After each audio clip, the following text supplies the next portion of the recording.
On this episode of The Scorekeepers, join me, your host, Daniel Farrell, as I sit down with conductor James S Kahane.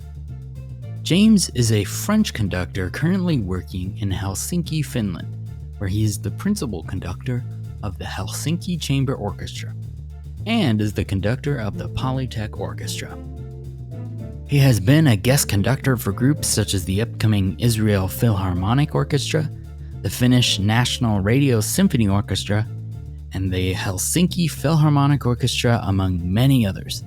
I'm really excited to hear his take on being a young conductor in today's world. Welcome to The Scorekeepers.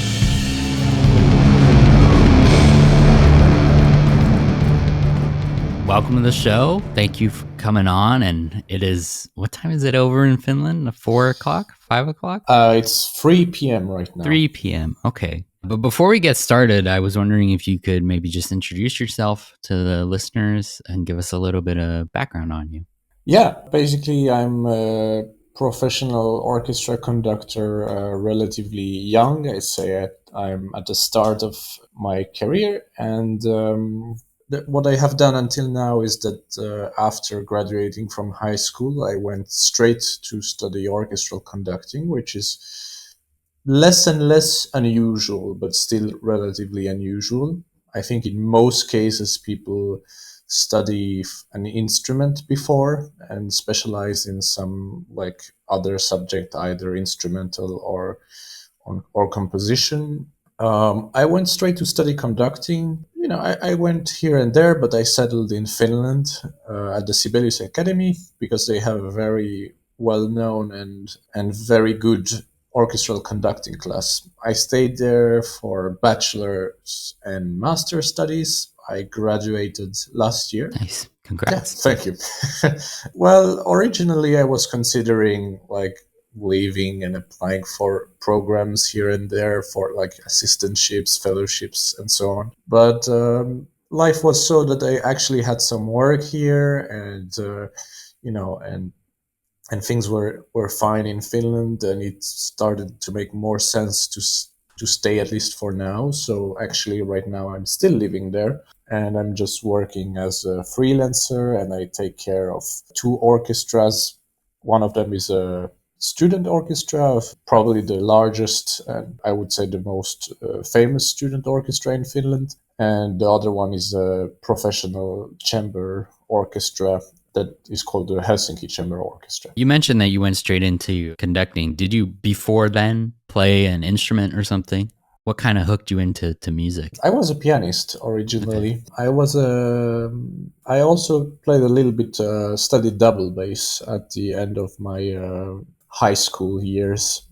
I would have liked to spend a bit more time playing double bass because I do think it's important to play in orchestra for a conductor, but that was practically very difficult to handle while traveling and being in Finland. So instead, a few years after arriving in Finland, I picked up the percussion, and more specifically the timpani, as an orchestra instrument. So that I play from time to time with some orchestras, and and so I would say that my main instrument right now is the piano. I also play a bit of timpani. Yeah, and I have some notions of double basses, even though I would really not dare play it anymore. What kind of got you started in conducting? Because like you said, it is unusual to go right out of high school and like, I want to be conductor. Like, what was the moment that you were like, you know what, this is what I want to do? Yeah, actually, the funny story is that probably the main reason why, maybe I shouldn't say that in public, but I would say the main reason why I started conducting so early is a little bit out of ignorance. Because the thing is, I'm not coming from a professional musician's family.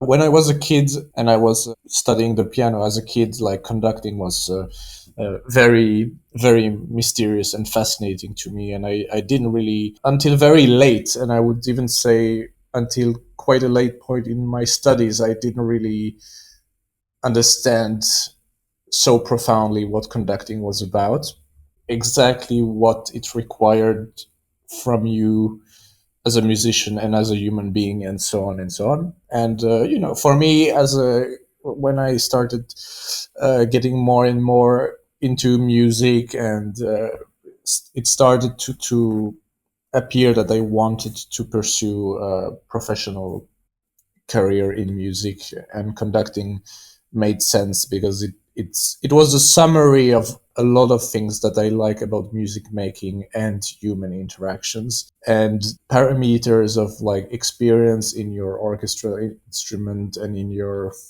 if you have a different one, your original instruments were not so obvious for me at the time. So I would say what got me started is, once, like, not really being aware of the things that it required from me at first, and the second thing that got me started was also, let's say, in a more like strictly related to conducting.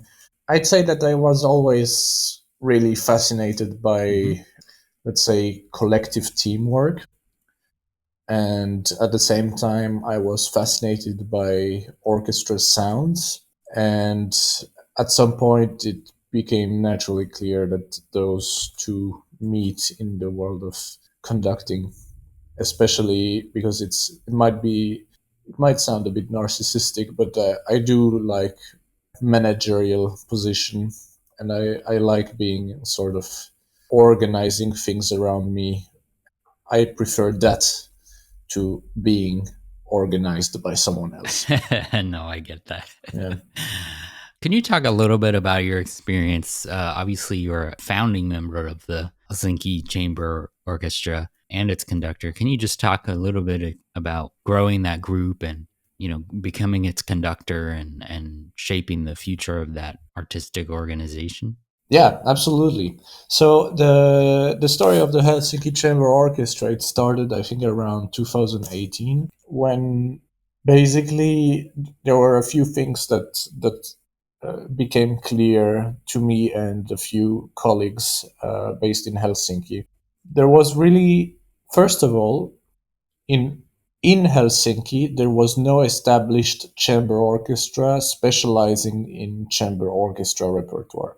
That means that if you wanted to hear like symphonies by, like string symphonies by like different composers or Haydn and things like that, it's not really possible, because every now and then you have the big orchestras of Helsinki, which are Helsinki Philharmonic and the Finnish Radio Symphony Orchestra, who perform every now and then in a smaller setting, but it's still pretty rare. I think they like to use their full effective, and they are not so specialized in chamber orchestra repertoire. So I think in terms of repertoire, we felt that there was space to take and a lot to offer. We also thought that the Helsinki scene lacked a little bit an orchestra that was meant for younger, like young freelancers that were sort of already graduated from the academy, but not yet with a permanent position. And that proved to be very true, because that's, I would say, most of our musicians, or at least many of our musicians, are in that position. And I also feel like, for foreigners in Finland, it's not always so easy to integrate themselves. And it also happened naturally. That was not the plan, but it also happened naturally that this orchestra became a good stepping stone for them to become active musicians in Finland. So those were basically the founding ideas of the orchestra. And also we wanted to be versatile. We wanted to offer interesting repertoire. That was we wanted to do a lot of modern music, which we do. We wanted also to perform rarities and like pieces that were sort of, in our eyes, unjustly forgotten. And the final thing that was very important, I would say the final pillar of this orchestra, is that we wanted an orchestra that was managed by its musicians, and that was democratic, and where we could experiment with let's say, operating differently without the traditional structure of power, Right. like in an orchestra. So it's a little bit like, I know that this word is not always so good to say in the state, but it's a little bit like a socialist orchestra. Right. Oh yeah. Shivering in their boots over here in the U.S. when you say Yeah, socialism. I can imagine. Yes, exactly. But a lot of people don't realize that a lot of orchestras and artistic organizations are not really run by oftentimes the musicians. They're run by people a lot of the times with more business sense about what for ticket sales, supporters, subscribers, which is valuable, but having musicians at the helm can sometimes glean some really cool artistic moments. Yeah, I would say that as far as I know, most orchestras are not managed by their musicians. They do have their words to say, of course. I think for example, it's quite common nowadays, less so in Finland actually, but in many other countries, that the orchestra votes on their next, chief conductor and so on. But the orchestra is not managed by a musician. The orchestra is managed by some kind of executive committee and so Mm-hmm. on. And the orchestra is often represented there, but it's not the same. We are really entirely managed by the orchestra members, and we are actually, I mean, I think it's more or less the same in the States with the system of like associations versus companies. I think most orchestras are usually companies, and we are actually an association, which means that the members meet once a year in a general assembly, and they decide among themselves who has becomes executive board members and so on. And that's quite different, I'd say. Than So I saw that you recently had done a recording session with the group for an album. Can you talk a little bit about what that experience was like? Oh yeah, well, recordings. That's always. Well, I mean, recordings are amazing, and at the same time, they can be one of the most challenging thing in the world, is especially in terms of team spirit. Because it was, I would say, it was our first fully professional complete like recording session, which, and by that I mean that we are recording for a label with a CD that will probably come out in around a year or so, with a producer, etc., etc., etc. And that experience, recordings are, and that's interesting to know for the listener, is that what you hear in recording is very different than what you hear in Mm-hmm. real life, or in a concert. Because in recording, the way we work is that for a movement that is like 10 minutes, we have maybe 3 hours, and we record a passage over and over and over again until it is perfect, until not even one player in the orchestra is playing a little bit sharp or a little bit flat. We stop, we do it again. The producer, puts us on the right track and guides the process. But in some ways, I mean, I don't totally agree with that view, but some people say that recordings are the most unmusical experience in the world, because you're just doing the same thing over and over again, and you are just focusing on it being 100% perfect.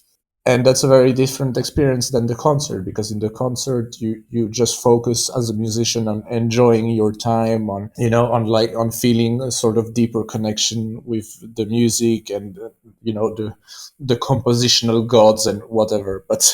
And you really have this sort of trance like moments in concert. And I think in recording, that's, at least in my experience so far, that's not super realistic. Like, you have to think very practical. You have to, as a conductor, you conduct very differently, I feel, in a recording, because you just have to make sure that everything you do makes people Mm-hmm. play perfectly.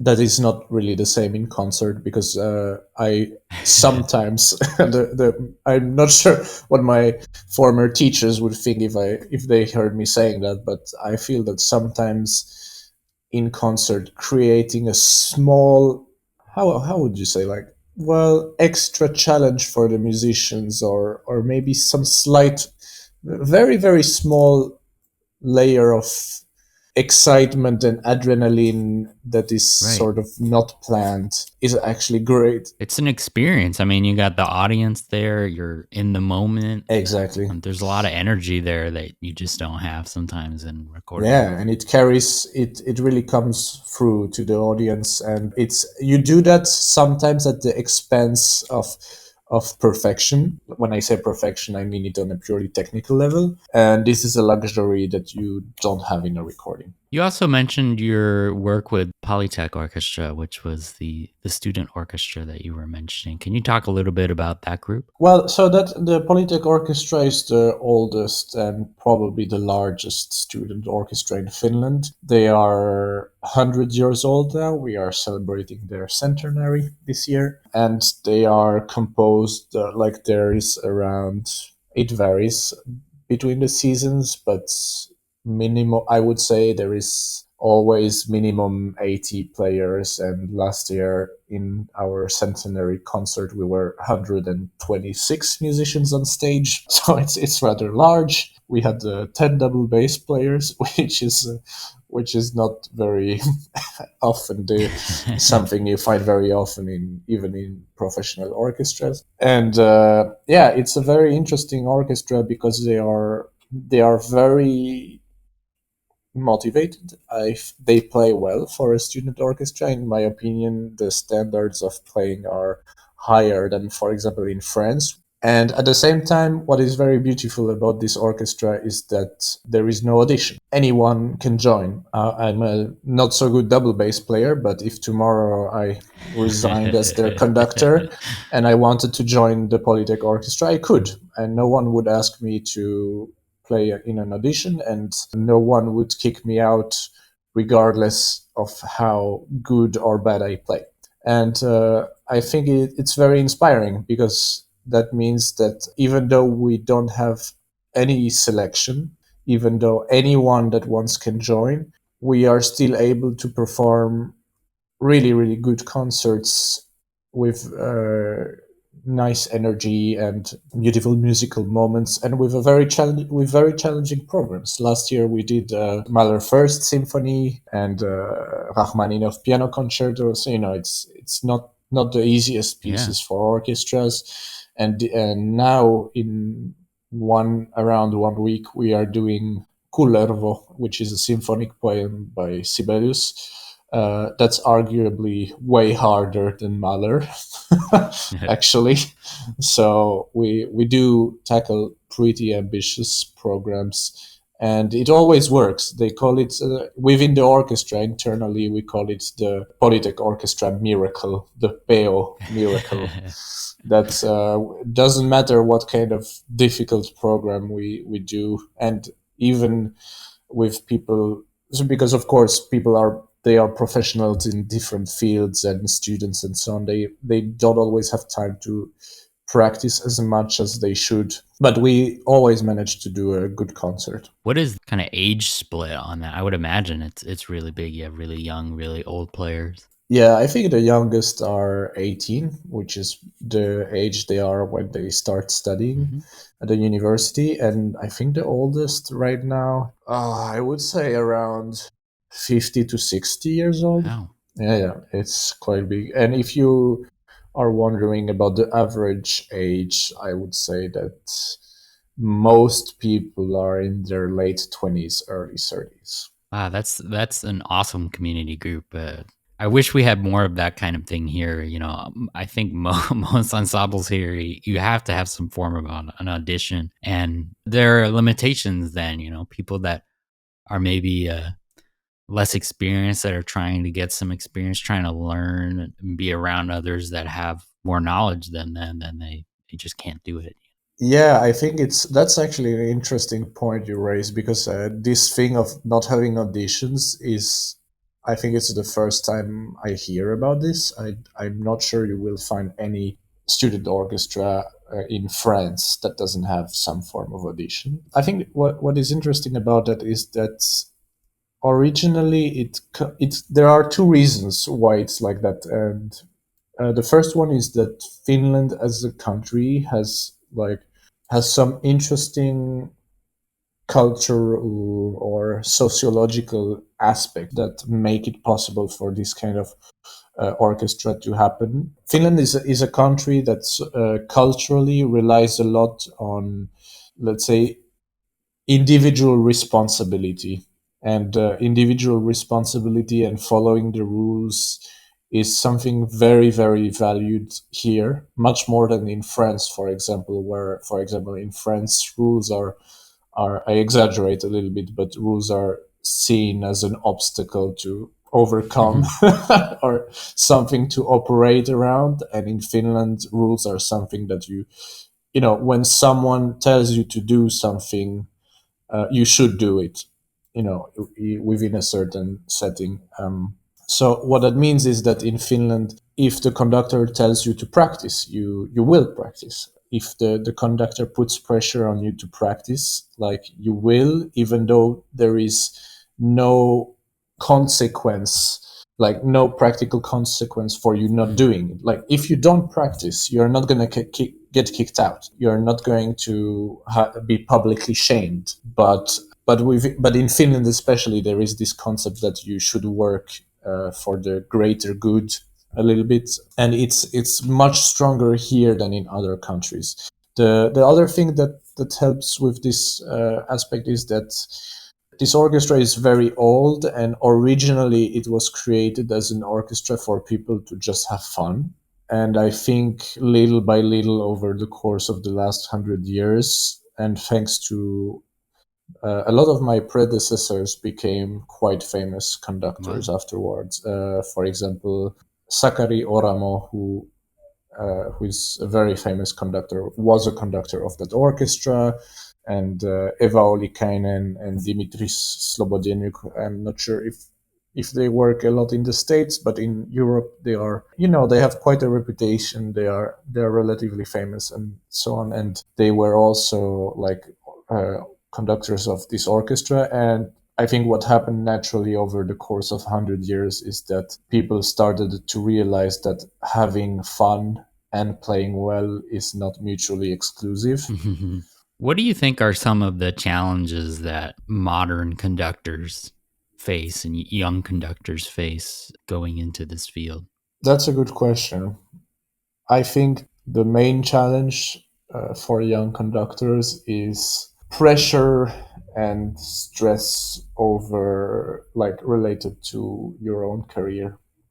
I think that the times changed, because if you look at famous conductors from 70 years ago, the way the industry worked was very different. You were a young conductor, you had, I don't know, you studied or you didn't study, you were maybe co-repetitor, and for 10, 15 years you were working in a small opera house, in some small cities, and learning there the craft of conducting little by little, doing all the mistakes, gaining experience just little by little with good musicians, but in a safe environment. You were not like exposed to the entire world, and you were doing that like for many years. And that's why a lot of legendary conductors were actually not so famous when they were young, because when they were young they were preparing, they were in those smaller places, they were active. Some of them, of course, like, were conducting very young the largest orchestras. But I think that little by little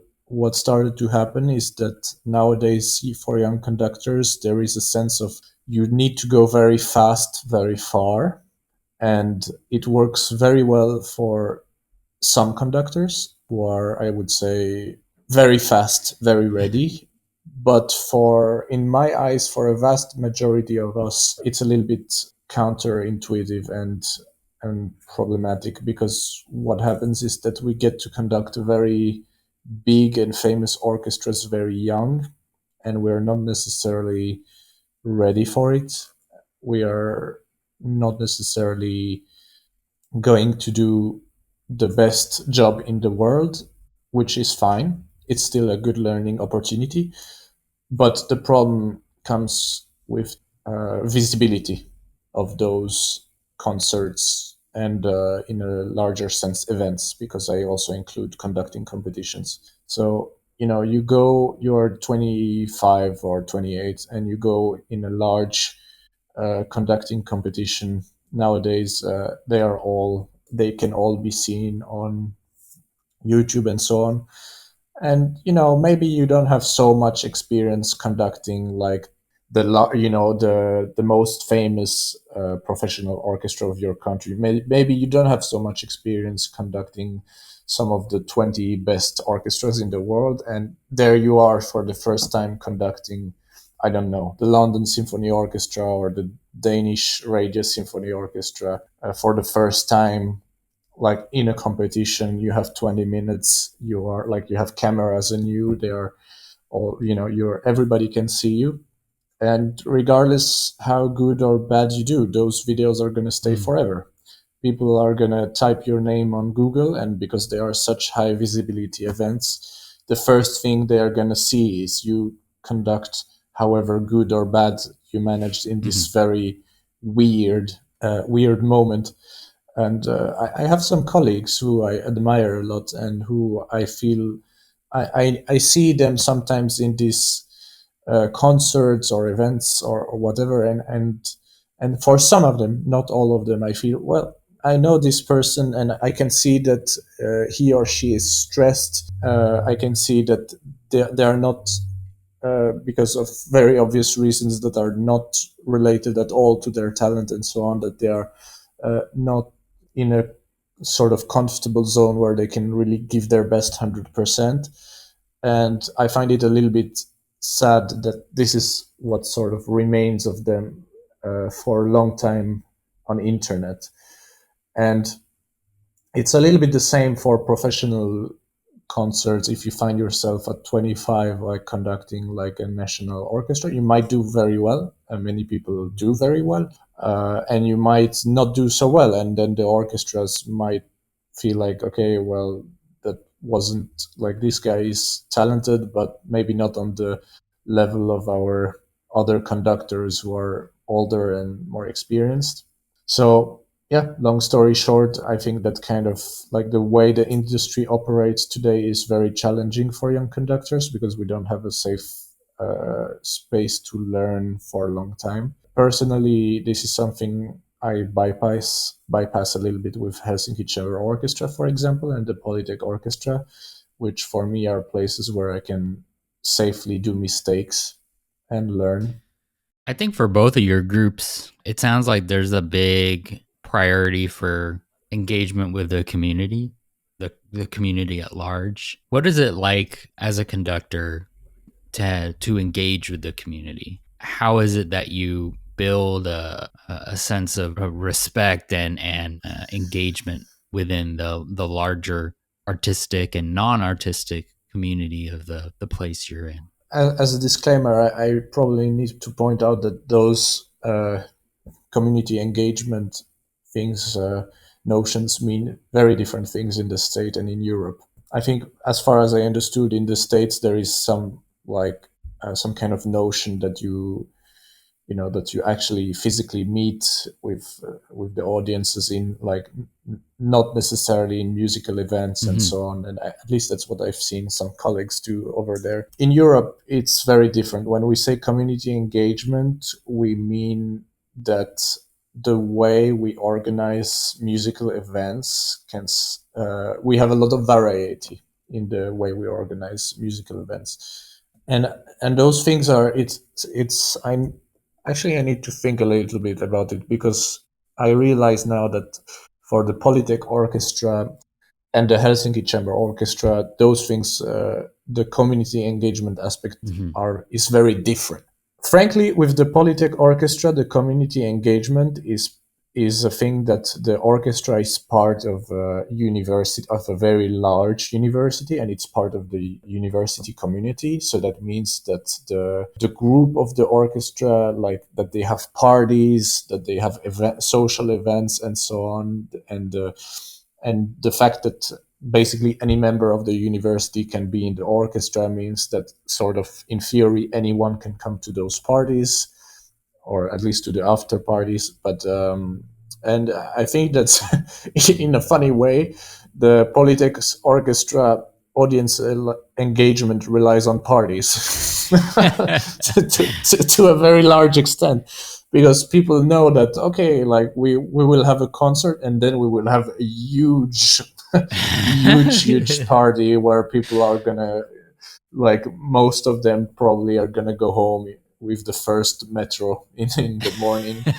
And and that's what the orchestra is famous for. I think in the university also, and that's what drives people to come to the orchestra, to play in the orchestra. And I think that because, and the orchestra is naturally engaging for people, because also that are not musicians, because they want to see their friends perform.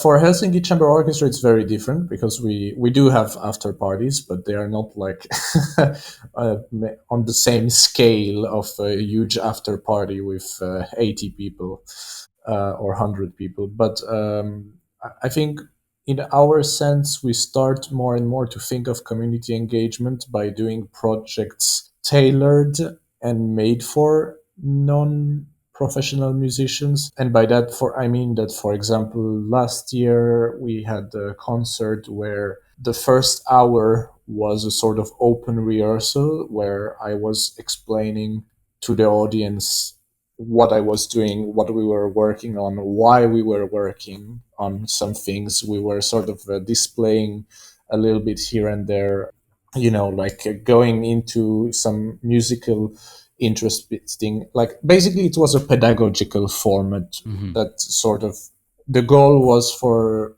to give insights to the audience on the piece, and not and bypass a little bit the feeling sometimes that, wow, this is very beautiful, but I don't understand any of it. And it was actually quite successful. I mean, we got lots of positive feedback on that, so this is something that I think we will try to do every now and then. We might call it, I don't know, like immersive concert, or if it's too cheeky, we will call it pedagogical concert or something like that. We also have projects, for example, now in the winter, we have a project where we are performing with music schools, alongside music schools, in a one concert that gathers two music schools that that produce very a lot of professional musicians later on, and they are gonna join us and play in our concert, and we are gonna coach them. So the goal there is to also, like, give to these kids the experience of playing with professionals, and maybe have these kids, also bring their friends that might not be musicians. What else? Yeah, and we have also a project. It's a little bit early in the works, but we have some ideas for next year also about doing things in schools, or with some more pedagogical aspect. I think that's what we call within our orchestra community engagement. Yeah, those sound amazing. And I think for a lot of students, the chance to sit around professional musicians and play with them and learn not only just like the technical music stuff, but just to gather some life advice from them and to learn about their experiences, I think is super valuable. Yeah, also because what I heard is that these are the kind of events that cultivate the love for Mhm. classical music. What is your approach to new music with your ensembles? 'Cause I think some chamber groups, some chamber ensembles are often a little afraid of touching new music. How do you approach it, and what are the challenges kind of inherent in performing and rehearsing music that's never been heard before? Yeah, I mean, we love it. We do it a lot, and but really, really, really a lot. I would say that it's quite rare that our concerts don't have a piece by a living composer, Wow. especially nowadays. Or at least a composer from the last 70 years. So I think that's partially a thing in Finland, that there is not so much this. At least I don't feel a strong barrier between new music and ancient music, and so for us it's it's just normal everyday life. I don't really approach it that different to working on old pieces. It's kind of, at least to my eyes, it's the same. And when I have a project like most of our projects that mixes all the new music, I don't feel like as an orchestra and personally that I work in such a different way. Like the essentials are the same. You learn the score, you learn the music, you learn to love the music if you didn't know it before, and then you work with the orchestra to fulfill the vision of the composer. Of course, the main difference is that with modern music, I would say the maybe the only real difference is that with new music, sometimes the composer is there. Most of the time, it's a great asset. You can ask him like clarification. I made this joke this summer. We were working with a composer on a world premiere, and I said to the orchestra that the composers they give some feedback, and the way they communicate is maybe, I mean, as polite and so on. It's maybe not as effective as the way we learn to communicate as conductors. And so I say to the orchestra, like, yeah, I can translate. I speak composer. Because sometimes the composers go and say, yeah, like this part, it should really feel like growing, and the wave of the sea, like in the morning going, and then as a conductor, sometimes you have to just listen to that and go, okay, so this is composer for, okay, he or she wants like a crescendo going into bar 13, and there she wants the sound to, the vibrato to amplify a little bit on bar 12, and so on. So you have to translate. We appreciate you translating. Yeah, exactly. So, but other than that, basically, it's, for me, it's quite the same, and it's very natural. And I think for the orchestra's musicians, it's the same. I just wanted to talk about some upcoming stuff for you. I saw that you're conducting, I think as a guest conductor, the La Tragédie de Carmen, which I originally just thought was the opera Carmen, and it had a foreign name, but apparently, I looked it up and I was like, oh wow, this is an entirely different piece. I was wondering if you could just talk a little bit about that whole thing coming up. Yeah, so that's actually that's an interesting project because it's with an ensemble called Miroir Étendu,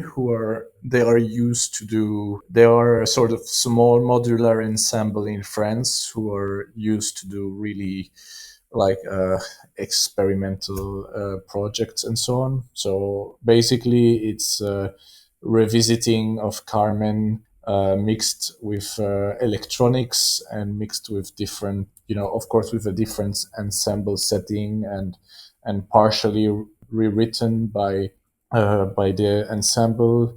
And I think it's going to be, yeah, it's going to be very interesting. I haven't really had a chance to hear it live yet, but so far it looks really like I'm very quite excited, and also the staging is going to be really interesting. It's usually there is a quite strong.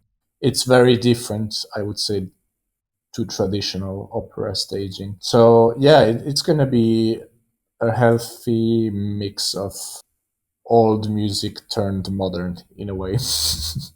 Any other major projects on the horizon for you and your group? Yeah, I mean, there are some stuff that probably I shouldn't really say before they are official. I mean, I don't mind. I'm not a guy with secrets, but I was told that in terms of protocol, it's not always appropriate. Shame, that's.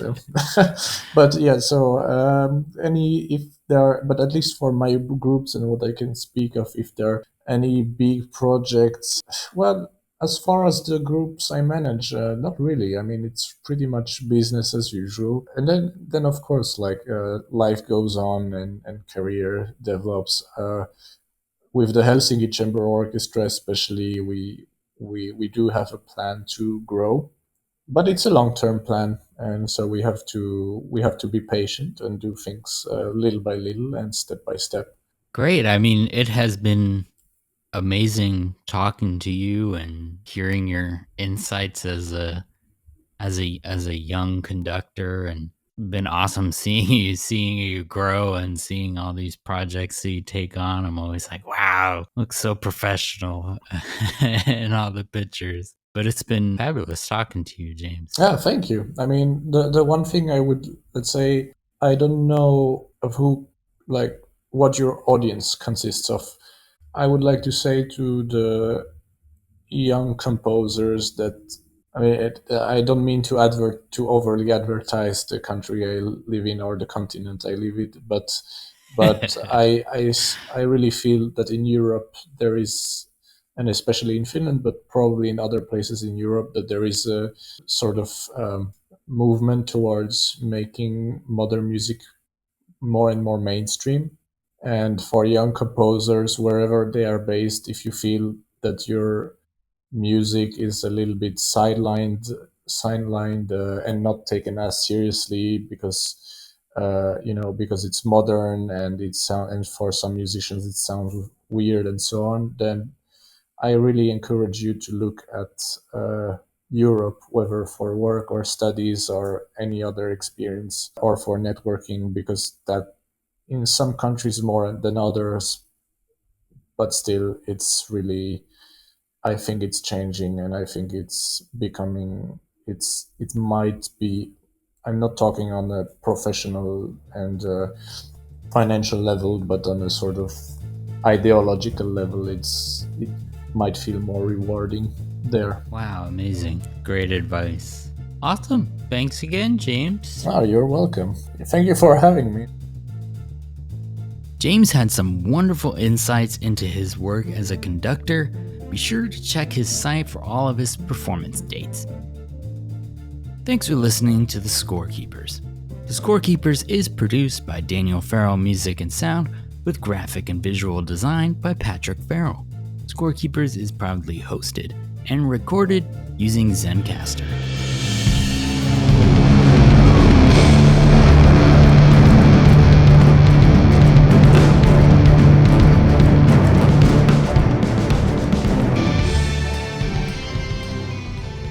Make sure you subscribe to hear new episodes of The Scorekeepers wherever you listen. And be sure to rate and review this episode to help us find new listeners. Thanks for listening.